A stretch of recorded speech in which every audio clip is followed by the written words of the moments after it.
Hello, in this video I'm going to show you all backup methods on Samsung Galaxy Tab A11.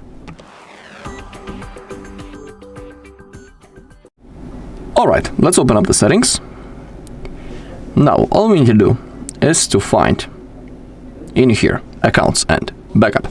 Let's begin with the Samsung Cloud first. Let's click on backup data. If you want to create a backup using the Samsung Cloud, you need to be logged into your Samsung account. If you don't have a Samsung account, you can always create it right in here above. In my case, I have my account already created, so I'll need to wait until the Samsung Cloud updates. It is necessary to perform a backup. Okay, it should be done. Okay, installed. So now click on backup data. Now you need to select what things you want to backup from that list. In my case, I want everything except home screen and apps. Once you have selected everything, hit this blue button and the process will start. In my case, it won't take long because I didn't select the apps.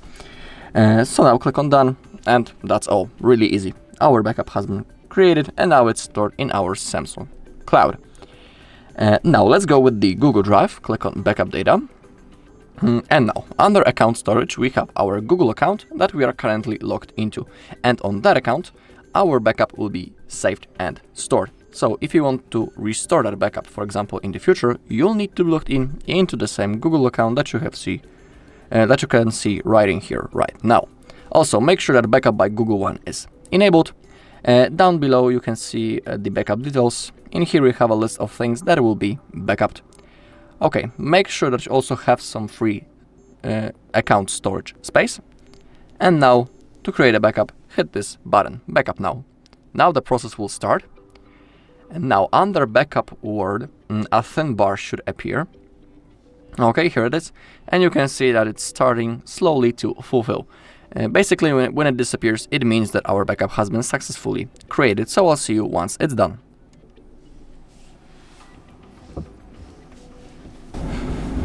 Okay, you can see under the backup by Google One sentence that everything went successfully.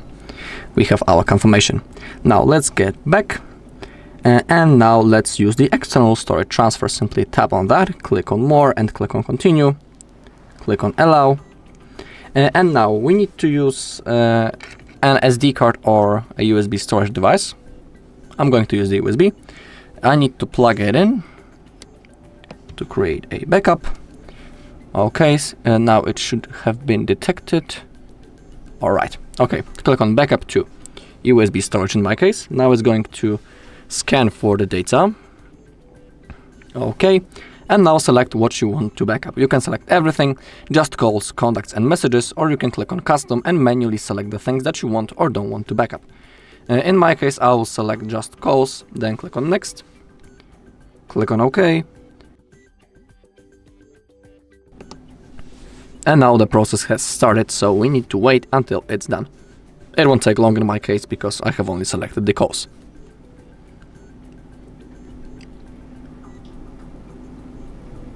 Alright, 100%. It should be done at any second.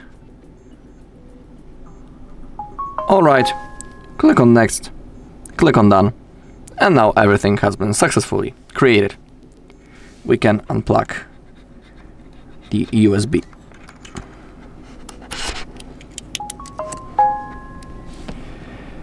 Alright, and that's all in this video. Thank you all for watching. If you found this video helpful, please leave a like, comment and subscribe.